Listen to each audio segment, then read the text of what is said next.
I knew you'd come back. This is Illiterate. My name is Evan. My name is Taylor. I read some stuff this week. I watched a movie. This week we are covering Mortal Kombat. I'm so excited. The 90s video game franchise is finally back out with a major motion picture, and it just came out on HBO Max and theaters. But before we get to that, Right. let's just once over the results of the Oscars, because we had a bunch in the running, Taylor. But who knew? Because nobody saw it. So Number one, we had Promising Young Woman won Best Original Screenplay, as we talked about when we covered it a couple weeks ago. Nomadland, obviously, is the big takeaway, and Chloe Zhao making history. If you had not checked out our Nomadland episode, please go back. It was just a few weeks ago, and check that out, and we can talk all about that. because the awards are potentially becoming more and more the people's choice, but certainly not anymore. The awards are, oh, what's this weird thing that critics liked that nobody knew about or saw when it came out? So we try to find those things and cover them when they come out. Exactly. So we can be there to kind of peel back that layer. And what is this? Well, let's go on a journey. But that's old news. On to this week. Something that will never win any awards. For Probably anything. not. We are so excited to be doing Mortal Kombat. I was a big fan as a kid in the 90s. Definitely loved the first movie. I don't think I saw the second one. And that's probably why we didn't get a third one, is people like me didn't go to the second one. But I was a big fan. So it's a franchise that was massive. It's faded away back into its video game realm for the last 20 years. It's had a few successes there. And there's always been rumblings of that third film, which eventually fell apart. And so here we are finally with, this is everything that all the resources in the world were basically thrown at this, from what I can tell. They did really well. I mean, my initial reaction is that I really appreciate how much work they went into just the story of this thing. So it got my gears going. I'm really excited to kind of peel back and understand what's really behind these characters, because it's such a character-driven thing. The games have no plot. They're a fighting, simulate. Yeah. Like, I get there are all these different realms, and they need to battle for control over the realm. Those types of things. I get it, but it's down to characters. It's very You're gonna have to backpedal for the fans. Yeah, for the fans, you're gonna have to. There it is. So it's very character-driven, and I'm really interested to see. Number one, where Mortal Kombat, the franchise of video game, really came from, and then what they drew on when they created it, and then kind of compare that up with what we ended up with. So I'm stoked here, because there's 22 games, 11 main games, and only 2 movies. Like you said, the last one came out around 25 years ago. Okay, see, like 11 games sounds more like 11 main ones. That sounds more, that's 22 more what I was total, thinking, but 22 altogether. My gosh. Oh my gosh. Yeah. But here we are now in a world where, was anybody asking for a Mortal Kombat movie? Right. Isn't it that, like you said, isn't it that thing from the 90s? Yeah. Like they have continued to make games. The last game came out 2 years ago. Like it has been continuing to go, but it is up there because of the video games and video game sales, one of the highest grossing media franchises. It's in the 5 to 10 billion range, which other properties, since I'm a weirdo and looked this stuff up, in that range. Thomas the Tank Engine, Sesame Street, Twilight, the X-Men. These are all properties that are in that range. Wow. That's some good context. So like, okay, this is a major property. This is a major deal.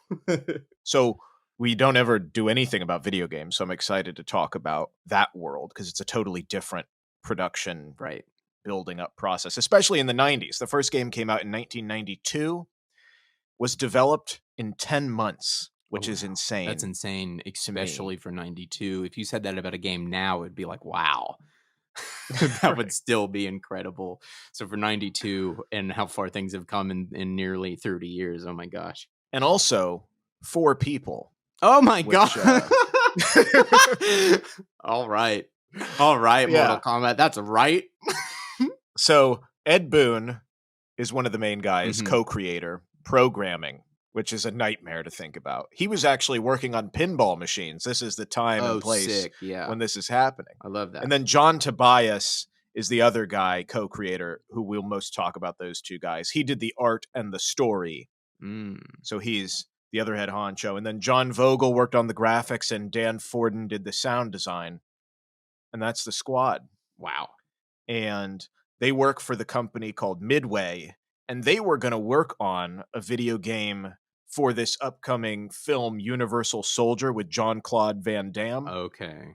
And they were trying to do something with that. And then Tobias and Boon, the two co-creators, they wanted it to be more like Enter the Dragon, Bloodsport, these more edgy films, Right. more kung fu grit to them.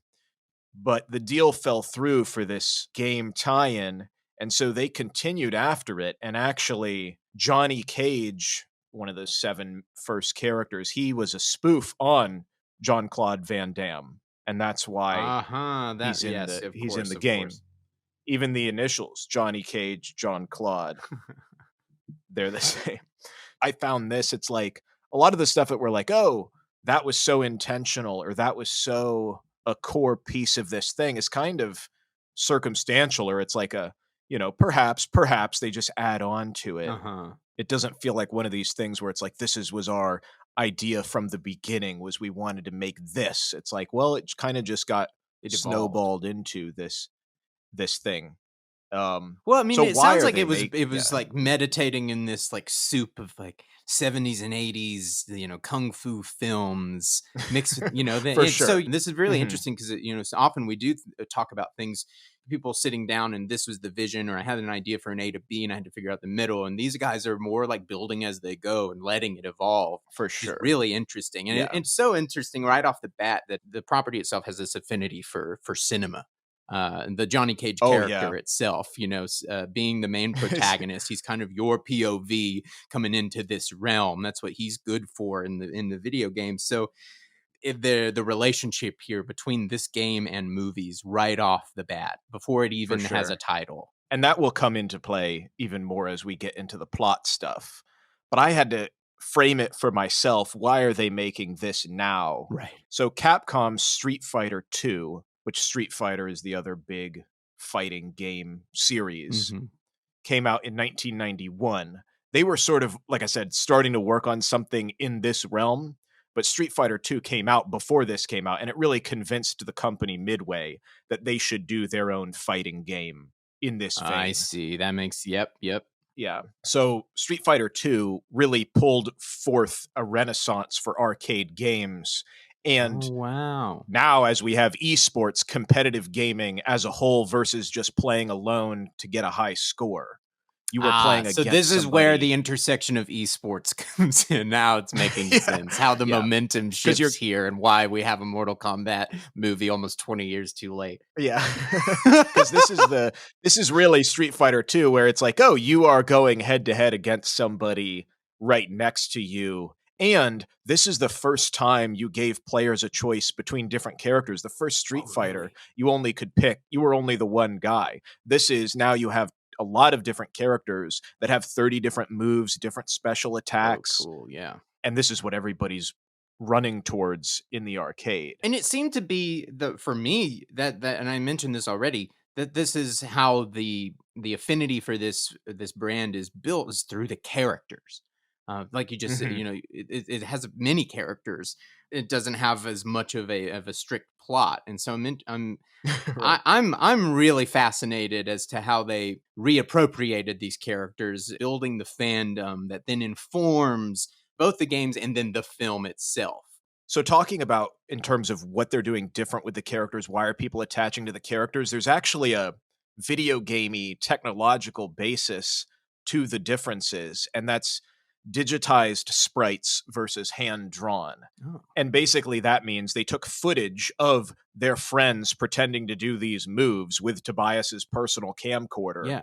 And then digitized them. And this was so cool that people wanted to see this, and they only could really work with fighting games where it's a large character taking up most of the screen. Because if you have Mario running around on the screen, you know what I mean, or Pac-Man or whatever, it's like it has to be 8 by 8 pixels. But if you have a big character that's 200 pixels tall, you can take the graphics data from the camcorder footage that you had and turn it into the moves. So that was a big part of That would be such a, you'd be on the cutting edge. You'd be doing that and being like, I just saw the T-Rex from Jurassic Park for the first time. yeah. Oh, this looks like a person, because it was. Yeah. And I'll post some links to, as always, in the show notes. There's specific side-by-side videos of the characters making the moves and the camcorder footage that they have of them dressed up in their costumes. And so this is the Sub-Zero inspiration for the character. And it actually has to do, again, with the technical logistics of making a video game. So memory was very scarce. The final arcade game, in terms of the graphics data, is 8 megabytes. I see. Okay. That's so, and that's, crazy for nowadays to think, but that's what it consisted of. And so adding more cost way more for the arcade game, Midway is like, we can't do this. So saving money on 2 characters, they did a thing called palette swapping. So they found a yellow ninja costume in Chicago and then created the blue ninja as the opposite. It's the exact same thing, the exact same character model, but just 2 different colors, ice and fire, opposing clans, and then everything rolled off of that for what they wanted the character kind of qualities to be and what the storytelling would be. And one is Chinese and one is Japanese in origin. And that's the direct inspiration for Sub-Zero. So I looked into this because Tobias or Boon, I forget which one, said there was a book that they read for the ninja in China story. So this was a bizarre wormhole. This is what I wanted to know, because before we get too deep here, as a general fan of the game, and as a child in the 90s, the characters that I had the most quick affinity for were Sub-Zero and Scorpion. They were, as you said, they look identical nearly. They're different colors, and they're always the ones I wanted to see more of. And they're in the original film, but they're used to a very lesser degree. They're essentially assassins for the other side, and they don't have as much of a driving force in the plot. They're just there to do the bidding of the other side.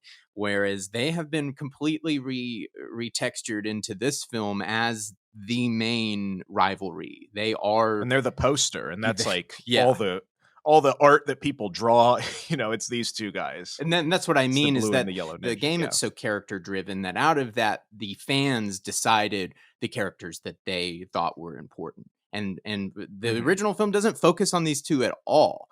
And it feels as if they've attacked this film with, well, how can we make these guys really the centerpiece? If the entire film happens because of Scorpion and Sub-Zero.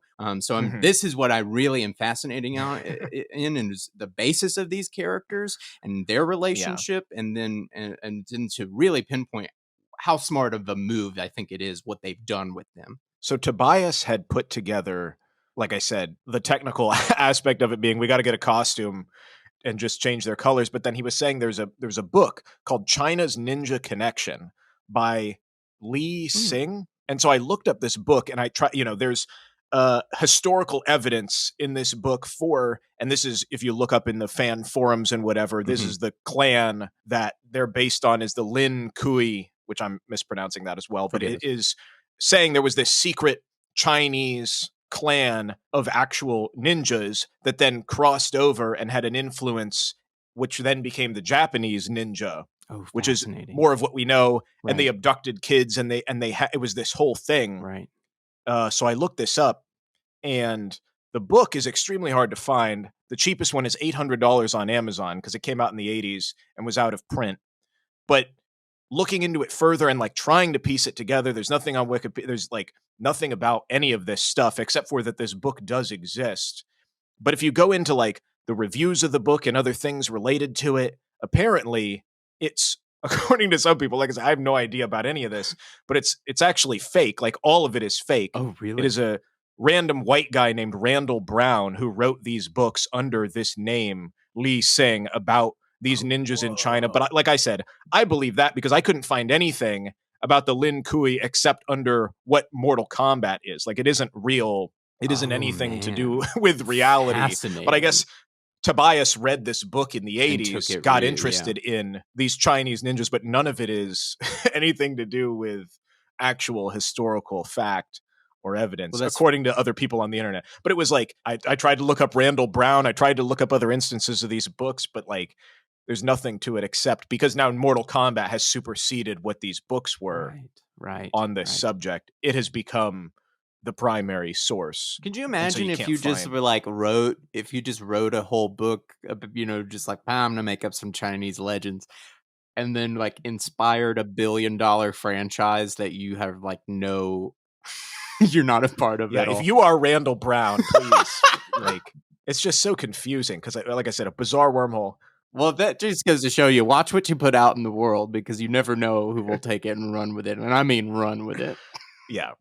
So that's the origin for it's not true, but that's the origin of Sub-Zero and Scorpion. It works particularly well as the conflict in this film in particular, because Scorpion and Sub-Zero are from opposing cultures. You see the inverse nature there. Vengeance. Man, if you were telling me the plot of Mortal Kombat in 1995, if you were telling me this plot, I would be like, this is going to be an incredible movie. Well, and part of the thing that makes it incredible, this is kind of the second thing, and also what I realized they had and is the staple of this series, but is also not a core driver of their game creation at the start, is the high amount of violence and gratuitousness and blood and absurdity, gruesome finishing moves, fatalities. That was the candy for the, finishing moves and fatalities. Like, how is your character going to decimate the other one, and in which like embarrassing fashion will they choose? And horrifying. Yeah. And I gotta say, they did one incredible death that feels it is exactly out of a video game, and I just got to say hats off for going the extra mile. I'm not going to spoil anything here, but there's one, and you'll know when you see it, and it's like, it is straight out of a video game, and it's horrifying. Yeah. So that's where this game gets the most criticism and praise, is for these things. But the origin of it, for Tobias and Boon, all fighting games end with the loser knocked out. That's just how they ended. The victor is posing over them or whatever. The idea for the fatality started because other fighting games also had a dizzy mechanic where, like, if you did a certain move, then you would stun the other character. Right, and you have time to put your combination together. I appreciate this because Boon was like, I hate this about video. Like, there are certain things about video games, me personally, that I hate, where you have to like follow a non-player character and they're too slow, so you have to run and then walk and then run. Like, there are certain things that are tropes of video games where you're like, I don't like this as a player. And he was like, I hate this aspect of fighting games. But he's like, I love when you get a free hit in, like, that's always fun. Like, but it's not fun for me. Right. So he said, let's eliminate the aggravation by having this mechanic only occur at the end of the fight, when like the outcome has already been decided, like you lost. Yeah. So let's have the dizzy thing, and it's fun to get a free hit in at the end just for the heck of it. Right. And of course, it didn't sway it, It's yeah. So this mechanic evolves to be more violent and over the top as they're building this in. Their signature.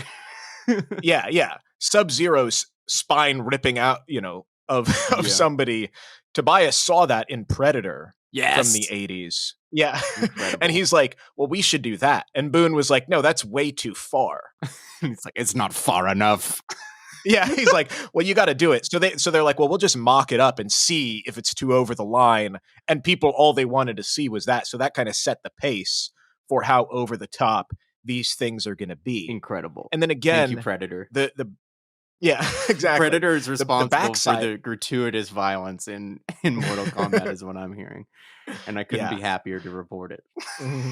The backside of this is that initially no one at Midway expected people, like, this is a secret almost side thing in the game. It requires certain button press sequences, and depending on the person and what you're doing, you have to be a certain distance away. And then, like, this is in arcades. There's no cheat codes. There's no, thing on the side of the box that tells you how to do it. There's no internet to look up. So right. This is not, it was like, if this happened in the game when it became its own hype machine to be like, what are the ones? How many are there? How do you do this? How far away do you need? What buttons do you need? So you can see the excitement it mined right there. Yeah. It wasn't, let's make a game where this is the primary driving. Of course, it's become that, but it's so fascinating to me that at the start, the high amount of blood, I mean, there was always blood, and that was over the top, but these spine-ripping out fatalities at the end was not the core driver. Right. And it The comes game from still they're works. talking about things in Yeah. video games that they don't like. Well, what's a mechanic we can improve on that? I don't like how this. Oh, what if? And then that takes you down a whole other Yeah. road. It took him down an entire different path that Yeah. then really the game hung its hat on. How crazy. And then the origin of this concept, slightly in Predator, like you said, but really Slightly the in Predator. Yeah. the big origin is Asian martial arts media films of the time. Mhm, And I found in an interview with these guys, they specifically mentioned, ironically, there was a film that came out in 1974 from Japan called The Street Fighter. right.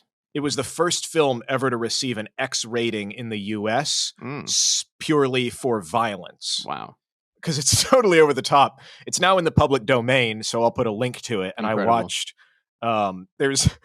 there's a moment, and I mean, so gratuitous. A main character castrates this rapist with his bare hands. Oh my God. Just rips it off. And then there's another moment where he punches a thug. And like I said, I'll post a link to this particular clip where he punches a thug and then it cuts to an X-ray of the guy's skull being shattered. That's my favorite. I adore that. Yeah. So that's very much like these fatality sort of finishing moves are heavily inspired by this film. Also, ironically called The Street Fighter. Right. But the plot of this film, like you said, according to not the fans, but a general person would be like very thin. There are these realms that were created by the elder gods, and the denizens of one realm. You could conquer a realm, but you have to defeat their greatest warriors in 10 tournaments of Mortal Kombat. And there you go. And then you fight, and then you fight again, and then you fight again, and blah blah blah. So that's what I mean, and that's what that's why I love. I had to give props, and I don't even know if we're there yet, but I have to give props to the screenwriters here because all that stuff is kind of like, well, all right, I can't really empathize with it. It's okay. There's a lot going on, but how am I going to view this? And how are you going to make things meaningful to me? And again, going back to how they've reappropriated Scorpion and Sub-Zero to be the plot. I mean, it really this is where what it's all about. It really lies into the Scorpion character. It's this long storied battle between these two for centuries. And so the main character of the new film is a completely new character, a descendant of Scorpion. Who was defeated and sent to hell, and so unbeknownst to him, centuries later, Cole Young, he's an MMA fighter, and he's kind of down on his luck, but he has this birthmark. Well, it's not a birthmark; it's actually he's a descendant of a chosen one. He's a descendant of Scorpion, one of Earth's fighters. And so what is left of the Earth team has to fight to assemble, because there's this prophecy that there will be this amazing team that unites when it needs to, that will see Earth victorious. And so you see how the Cole Young character comes in and kind of is the one that bounds the team together and then resummons Scorpion to face Sub-Zero, who is at the right hand of the main villain. It all sounds very grand and almost melodramatic, right? In a way, which it has to be, because that's like the story influence what it's coming from. Right. At least at the first game, obviously from Chinese mythology, Shaolin monks, all that kind of stuff. Right. But it is interesting that it pulls from film more than anything, which pulls from books. But the rabbit hole descending, it started with Big Trouble in Little China, the John Carpenter film. Yes. Yeah. I love any episode I can talk about John Carpenter and Predator. Yeah, exactly. Right up your alley. But they were saying that sort of Americanized their obsession for supernatural kung fu films. And Shang Tsung, the main villain of the games, they said is based on Lo Pan, the villain of Big Trouble in Little China. Oh, yes. But they sort of looked into what John Carpenter was influenced by, and then also got influenced by that as well. And that biggest influence is this guy, Sui Hark, which they got his films from bootleggers in Chicago's Chinatown. He is a major figure in the golden age of Hong Kong cinema. So, of course, I had to go down and see, because I know nothing about where he's pulling his stories from.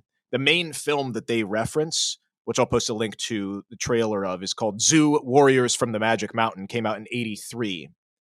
And this is a wuxia film, which I'll explain what that genre is, but inspired heavily Big Trouble in Little China. Hong Kong action. They actually imported Hollywood technicians for the special effects. Robert Blalak was one of the founders of ILM, helped them push the boundaries of technology for it. Yeah. And just to give you a flavor, I read a review at the time, and they said it was a roller coaster of kung fu, magic, monsters, humor, tension, visual spectacle, and gruesome bits, which isn't that exactly Mortal Kombat. Hitting the nail on the head, but this is based on a very famous Ciencia novel called Legend of the Swordsman of the Mountains. Came out in 1932. Very popular novel, has been adapted 5 times in China and Hong Kong. Oh my God. I looked into the 2 genres. The novel is and again, sorry, I don't speak Chinese, the intonations, but as much as a lowly gringo's voice can forgive do. us. Yeah. Wuxia is what they say the movie is, and Ciencia is what the novel was. So that's generalizing low fantasy and high fantasy. So the wuxia genre is literally wu, and xia is martial and heroes. So fictional stories about regular humans who achieve supernatural fighting ability through training, energy cultivation. That's the film world. And then the novel world, ciencia, is 2 words. Cien being a person having a long life or being immortal. And then xia, again, is a hero, brave, or righteous person. Gotcha. So seeking to become some sort of immortal being. These stories obviously date back thousands of years. I see. And very generally speaking, that genre, wuxia, many of the works were lost between 1644 and 1912 due to government banning because they were seen as responsible for anti-government rebellion, very popular with the common people, rose back to prominence in the 1920s as symbols of personal freedom, defying Confucian tradition. This is the golden age, carries over into film with wire trampoline acrobatics, most known in the 60s and 70s films. Right. So that's sort of where it takes going into kung fu martial arts movies mixed with the sort of action horror movies. And then Mortal Kombat takes both of them. I love it. And lets you play it. I love figuring out the genesis of this, because Mortal Kombat doesn't arrive fully formed in all its in everything that we know in 1992. It just doesn't. Right. It comes from somewhere, and so being able to see where it emerged from is fascinating. And particularly, it's so fascinating that it is in love with cinema intrinsically, and that now we're finally getting the 3rd one, but it's only had 3 in its almost 30 years. Yeah, it's really interesting. Of course, with the love of something as gruesome as this now kung fu martial art guy punching his skull, X-ray, ripping somebody's thing off, like all that stuff does not come without its controversy if that's your influence. Right. So Mortal Kombat the game is released in October of 92, almost ushering in an era of what I would consider kind of exploitative video games who cram the most blood on a pixelated screen that they can. Right. I counted at least 14 sort of copycat games that come out in the 90s after this. Yeah. So the context for this, for video games, because we always talk about where things sit in film history, but in video game history, this was in arcades. The Sega Genesis and the Super Nintendo had come out, but these are like the second generations of home console video games. Right. This is all very new. And the home consoles are geared more towards kids in the home, and the arcade games are geared more towards teenagers and adults out. Yeah. So Capcom, who had Streetfighter, they were exclusive to Nintendo. Streetfighter 2 only went to the Super Nintendo. This opened the door for fighting games to go to Sega's console to compete at home. Yes. So when Mortal Kombat ported to the consoles a month after the arcade release in 92, Sega kept the gore through cheat codes. So it was very easy for people to figure out, oh, now I've unlocked it, and you get what the arcade experience. But Nintendo, because they were being a more family-friendly system, they eventually got it, but demanded that they change the blood to gray sweat, change the fatalities. There couldn't be any severed heads. Like, it was heavily censored. Wow. So Sega's version outsold the Nintendo version by a factor of 5. Whoa, wow. Which is, once it got to the console. So it was a super successful launch, not even because of them, but because people were like, oh, I got to get this on this. this is the only way to get the arcade experience. So what happens because of that is it becomes the subject of several court cases, hearings on video games headed by these senators Lieberman and Cole, which happened in 92 and 93 because they're concerned with the realistic depiction of human figures having their spines ripped out. Right. For fun. Again, realistic depiction. Like that was also part of it. It wasn't a cartoon sprite. They filmed real people. So it looks according, if you saw it in the 90s, you're like, oh, this is a real person. Right. There was also this game Night Trap that had women in the night attacked by vampires that was sort of doing this other filming as if it was real style. So that also became a huge issue. And I didn't know that this was where it started, but this resulted in the court hearings. They said the entertainment software industry, everybody, you have a year to figure out a rating system or else the federal government is going to have a rating system for you. So Mortal Kombat is the reason that the ESRB is conceived. All games would be rated placed on the packaging with the E, the T, the M in 1994. Wow. Which then makes sense why people were all up in arms, because it was such a emerging medium. Yeah, it was like, oh yeah, kids shouldn't have this. Yeah. Oh, this isn't, right. This isn't the same as one that would be for kids. So, right. Or that anybody could get, like that nobody, So I think in a way, again, talking about why people like this, why is this everlasting? Like it set the tone in a way for the gamer culture of the rift between gamers and adult society. Like the blood, kids loved it, parents hated it. Nowadays, parents are happy with their kids playing Minecraft, but kids want Call of Duty and Grand Theft Auto because it's cool. Mortal Kombat sort of started that. Immortalized arguing in Congress. Like I'm sure that at that time, talking about that particular subject matter, there's no question as to why it became so cemented in the zeitgeist. It would become ubiquitous at that. As soon as somebody's on Capitol going like, these games are violent, well, you have heads turning to the TV going, what game? A game? Yeah. It was incredible news at the time. A game? People ripping people apart? This is the first time that this is happening. That this just didn't exist before this. It would certainly be head turning whether you were for it or against it. So then it makes sense that only a few years later, here comes the movie in 1995. And again, they're not trying to be countercultural. Like, I mean, in a way they are. Boon said in an interview I saw, he said, I always had the position the rating system was a good idea and should be put in place. We were an M-rated game. Everybody knew the content was out there. It became a non-issue. Yeah, he's like, this is appropriate. For mature players. Good. He's not out there ranting. I should be able to sell this to kids. Yeah. Yeah, exactly. So they also, a part of the everlasting quality is kind of the tongue-in-cheek sense of humor, not photorealistic, but it is so over the top. You do kind of laugh at it in a way because it is so gratuitous and so out of the realm of reality of this much blood coming out of a person. Right. So they know these court cases are going on, deciding the fate of these games and what's going on, but they're still making Mortal Kombat 2 in the meantime. So this actually comes out in 93. And a thing that they did with this game is they added other fatalities. So one of them was called the friendship ending, where it was a comical response due to the violent content. So it's like you do something nice, like you give the other character a present, or there's like a crossing guard sign and they can leave quietly.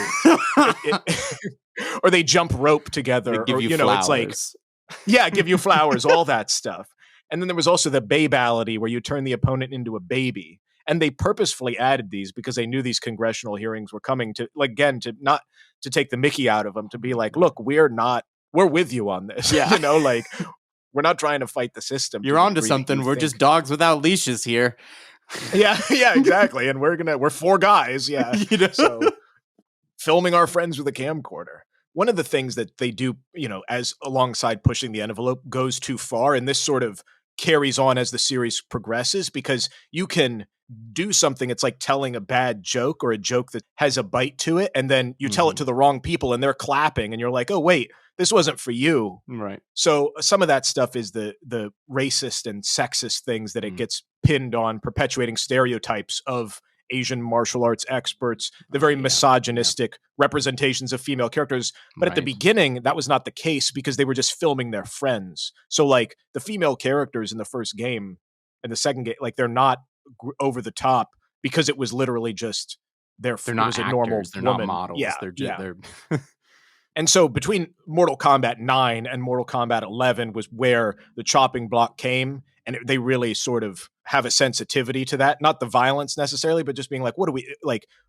We're the people that are mad about this are the wrong people. Right. You know, they want this for the wrong reasons. And Boon was like, yeah, we would have done it different had we not just sort of ridden the wave of this. Right. But that leads us to finally, like you're saying, video game movies, because now this thing is a huge multi-million-dollar property. Yeah. Mortal Kombat 2, when it came out, beat the box office numbers of the summer films. Wow. So it is. That's crazy. Huge. So you're like, we got to make the movie in Hollywood, right? You know, in 93. Right. We got to make the movie. We got to make the movie right now. Right. Well, they don't know that. And also kind of talking about video game movies, it's like Rotten Tomatoes has the list of 43 video game movies worst to best, and only 3 have a fresh rating. And nice. Of those 3, 2 of them came out in the past couple of years, Sonic and Detective Pikachu. Right. So it's like, why are video game movies bad? Why is this perpetually a thing that's like, we got to make the movie, and then it's a terrible thing? It's interesting. It's very interesting. I watched something. There was a comparison video between the 2 films I watched this morning, weighing the 95 film with the 21 film. And it kind of stacks them up. And in obvious ways, the 21 film kind of runs away with it. But then it does give credit to the 95 film in other ways. But you have to remember the superhero craze that we're in the midst of, the unending desert of superhero film. That was completely out of this world. If you said, "Oh man, that's going to be the cinema in 15 years," people would have laughed you right off the street. It takes all the way till 2000 for Marvel to really break through. So Mortal Kombat comes in with this massive effects heavy script in 1995. And if you know anything about the film, you probably know the effects are probably some of the most laughable in a major motion picture that you could name in the last 30 years. But it's also you have to take its context with it. It was on a budget of $18 million, which today is nothing. Then was more, but it's still, movies were being made at that level for $100 million, for $50 million. This didn't get anywhere near that. Yeah. So it really had its cards stacked up against it. Now that goes on to say one of the issues of why are these films turning out bad is they are also weighing the misstep of how are we going to please a general audience and get the fans in. That's not right. It's not how it works. You're not going to just convince a general audience that people who are completely strangers to this, that this is cool. The way you will get people who are complete strangers to this to go to the theater is if everybody around them start talking about it. The people who are into the video game, who are pleased by the film that you made for them, that talk will permeate. And we've seen how that played out. We saw that play out with Marvel.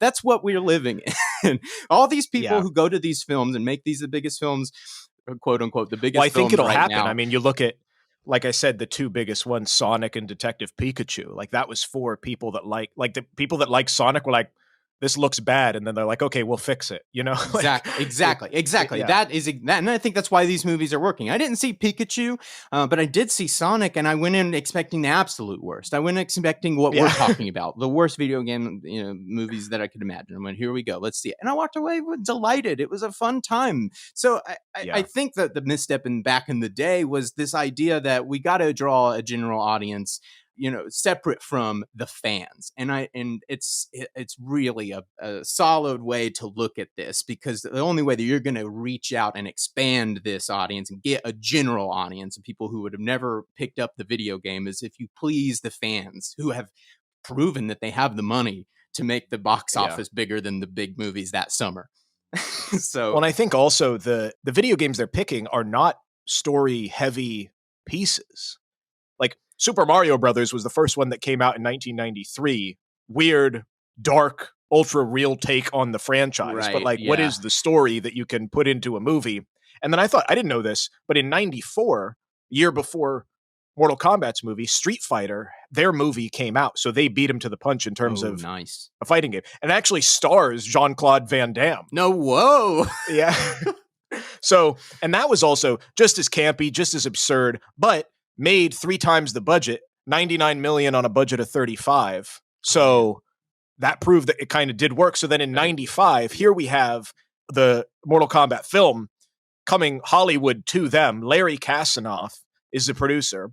He worked with James Cameron on a lot of the secondary stuff related to film. So he actually was the one who turned Terminator 2 into a merchandising marvel. Oh man. And all of the dude subsidiary pieces to that, including an arcade game at Midway, the famous Terminator 2 shooter arcade experience. How could I forget? Yes, of course. Yeah. So that's this guy Larry's deal. They showed him Mortal Kombat while he's there, and he's like, oh, this is a franchise. Like, I know how this works. So instead of having a movie and then he's like, we'll make it into a movie. We'll make it into everything. I like this guy. So yeah. So now he's the producer. I like him immediately. He sees the possibilities. Yeah. A real Ray Kroc. Yeah, exactly. They get a director that nobody knows, Paul W.S. Anderson, who has now done the Resident Evil series, Alien versus Predator. Exactly. To further our Predator connection, he did do the first Alien versus Predator. He's a darling in the, or maybe not a darling. I don't know if people hate him. Well, I mean, for these types of films, world, I mean, he's the dude. He is the dude. Yeah, yeah. But it lacks the violence of the games for obvious reasons, because they don't want to get an X rating for the for the film. But what it does do, Matrix is usually credited as the first Western film to employ this wire fu taken from the Hong Kong cinema. Yeah. But this is the first movie where they use these big wire gags in a Western film. It's also one of the few mainstream releases to have an Asian lead for this time. Right. For sure. So that can't be understated there. I mean, it does. Yeah. It really does have an Asian lead in 1995, and we're still it's still marveling to have an Asian-led film in 2021, basically. So yeah, hats off. So this is so they're definitely taking. I cannot appreciate that enough that they did do that, and but they didn't do it for all the roles, but they did at least leave it for the lead. My God. But and I'm happy to report that the new one really takes it to the nines with that. So yeah, and it's funny. I saw in an old Hollywood Reporter piece there was a producer apparently who exploded in a rage during one of these sessions, being like, "I hate the script. I hate this movie." But then they greenlit it for production anyway, so they're acknowledging on some level that the audience loves these elements that you hate, like talking about what it does for the people. So the 1995 one made, like you said, was an $18 million budget, made $124 million, did better than Streetfighter even, was the only new release that week except for The Babysitter's Club, and was the second highest August opening ever after The Fugitive. Oh, interesting. Up until that point. So August opening is also big. That's the tail end of summer. Like, it really was a huge production. Wow. Kept the brand alive, talking about like, oh, why are people into this? Why do people? It was like, boom, game, boom, controversy, boom, second game, making fun of the controversy, boom, movie, biggest summer blockbuster. Yeah, in the early 90s, you probably could not have escaped it. Yeah. So then, of course, the sequel follows very quickly in 97. Right. And is directed by the cinematographer of the first one, but only does 51 million against a 30 million budget. Right. People, again, hate the special effects. The story is sort of disowned, lost its way. Yeah, and I got to say, relating this back to a point I made earlier, is I think they're focusing on the wrong characters from where the fan base was going. Right. I think the fan base wanted to see different characters utilized in more significant ways, and that's just not the direction they were headed. And I think people were just disinterested. I don't think I ever saw the second one, and I was a fan of the first one. I've got to say that I wasn't alone in that boat. Well, and also I'll post a link. It's like the most atrocious acting and scenes and special effects, and the so bad it's bad. Like, yeah, there was we should link to the Movie Mojo like comparison video that I watched, because it's really interesting, because it gives credit to the original for sure. From then on out, I mean, I remember hearing rumbles of the third film, and then eventually it just quietly fell apart in the early 2000s. Right. Yeah. So the games kept on trucking along. Like we said, 22 games total. The third movie just never came to be because of the failure of the second one. I'm sorry. Also, troubles with the game company itself. In 2008, Midway filed for bankruptcy. Oh my gosh, I didn't know that. And so even though they're making the games, it's still tough. Warner Yeah. Brothers made a bid to purchase the assets in 2008. The production company who made the movies sued them, saying they owed the copyright to some of the characters, etc. Blah, blah, blah. Hollywood Whoa, what? legal garbage. What? Eventually gets worked out. But what's super interesting is I didn't realize when it merged, now Warner Brothers owns Mortal Kombat, which is why we had the DC versus Mortal Kombat game that came out, that collab, whereas like, and then of course they have to tone down. They're not going to rip out Superman's spine, but Why not? that was Come always the on. trouble. So then, late 2000s, out of nowhere, Mortal Kombat Rebirth, this short film, 8-minute film, I'll post a link to it, it's on YouTube, came out. People are confused. They're like, is this a faux trailer for a new video game? Because it's kind of this Christopher Nolan gritty take based in realism. I remember this. Yeah. And you remember this? Yeah. I did. Yeah. And it actually was an 8-minute pitch by this guy, Kevin Tancharoen, to Warner Brothers, wrote and directed it over a weekend with friends for $7,500. This is the golden age of this. This is really the golden age of people like, I'm making a concept video and seeing if they could get a job. It really is. This is the golden age of this happening about 2000. But people are like, oh, is this going to be the new movie? Is this a highlight? What is this? But it was just this guy being like, I want to make this thing to prove that I should do it. And so he continued to work on it. They actually said, sure, make a web series. So that went on for 2 seasons. Yeah, it's called Mortal Kombat Legacy. Yeah. And it has more, it's a whole different thing. And then he was on in some capacity for the big screen adaptation, but then was dropped off the project in 2013. And eventually we get this 2021 film similar to the 1995 film, where they got a guy who, this was his first big Hollywood directorial thing, Simon McQuoid. This is also his feature debut. Yeah, I'm baffled because usually, and we say that a lot. We talk about a lot about debut directors, but when you go and look at their repertoire, usually they have other credits. Usually they have other things going on. And you pull up Simon, and it was really just this. And I'm and when I saw that, it's almost so unusual to find this. When I saw that, I went, I'm gonna let Taylor fill me in on this because this is wild. So the thing that he is, and I even remember this, he has done commercials for huge brands, Nike, Apple, etc., and really cinematic, almost short film type things for specifically video games. So he did commercials for Xbox, PlayStation, Halo, Call of Duty. One of my favorite ones that he did, Star Wars. One of my favorite ones he did is about PlayStation's greatest characters, and I'll post a link to it for the PlayStation 3 when that first came out. And it's like Kratos, the god of war, and everybody is coming into this ancient hall, and they're all cheersing to Michael for what he did for us. And it's this, dweeby guy holding a controller that's on the wall, but it's about the greatest. It was just, it's wonderful. And it fits for the time and what it is. Well, then there you go. Immediately, it makes sense. Yeah. And then he's the guy for the job. It sounds great. Well, because this is exactly it. It's like, this guy knows what gamers like, business-wise. This isn't mean to say, but like the price is right. He's also going to be able to be reined in because he's not some Stanley Kubrick visionary mastermind. And he's proven that these major corporations can work with him time and time again, And he has plenty of visual effects experience, so they took a chance. Yeah, there you go. Honestly, when you go over that, it's a no-brainer. It's like, oh yeah, for sure. Let's. This is the perfect type of movie to try this out on. This is what it used to be in a lot of ways. Somebody would like really do their work, cut out like like something that they're known for, that they just get relied on for, and then eventually they get the call for the stepping stone. This is usually how it used to be. It's not quite how it works all the time anymore. So this is fascinating. Yeah. This is really good. I definitely am walking away with a ton of respect from Simon McQuoid. I didn't have any preconceived notions. I just didn't know who he was and had nothing else to look at. Yeah, I think it takes a good script, but then you got to have a good director that understands how visually you can communicate that, because it's all and most of the time it's nonverbal. That's the trick of it. So I'm definitely walking away with a lot of respect for Simon here. Oh yeah.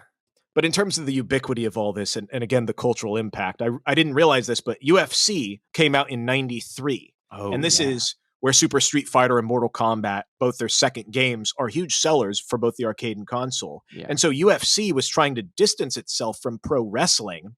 And what did they compare them to? In the pitches to promoters, they said, oh, this is like a real-life Mortal Kombat. This is like a real-life fighting video game tournament. My God. Oh my God. And so it already filtered into the zeitgeist. And interesting, like you said, that the main character of this film, mixed martial arts fighter. Well, they're comparing themselves to Mortal Kombat to even get started as a sport. Yeah, so I think that he is an MMA fighter. That is his whole character. And again, this is a character created. He's only in this new movie. Well, and I think that's the thing is what to focus on is the characters, and I would dare even say the randomness of it all. Like, so for one of the things, the amalgamation, it takes the plethora of this mosaic that makes Mortal Kombat. It takes the 80s. That is the exciting. It takes the 80s influence, the Streetfighter influence. It takes the ancient Chinese, Japanese. It takes all of this influence and blends it together, and that soup creates Mortal Kombat. It's not one. It's not just the fatalities. It's not the line. Get over here. It's not the music necessarily.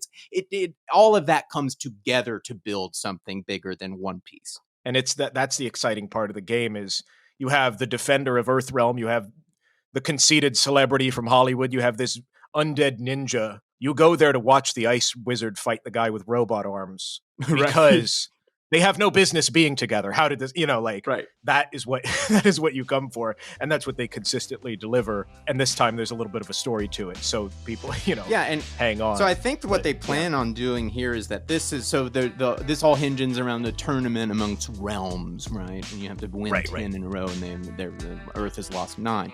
So this film centers a pre-tournament 10.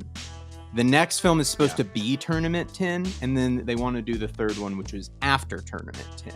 I see how structurally this would be satisfying. It was fun, and it was delighting to see somebody give some attention to something I didn't expect it. I didn't expect much from this movie. I certainly didn't expect for Scorpion and Sub-Zero to be turned into like the hinge like rivals of this. That they've always been just another character, and now they really are where the story is lays. And as an old fan of Mortal Kombat, man, I'm jazzed on it. It's a great idea. As a writer, I'm jazzed on it that they found a way to take characters that I love and give them new meaning and give them finally appropriate significance. Beautiful. Well, thank you guys for coming on this wild journey. Check us out at ILLITERATE on Instagram. You never know what our next episode is going to be. It might be on your favorite thing. So get in touch with us and let us know what your favorite thing is. Love you guys. And we will catch you next week.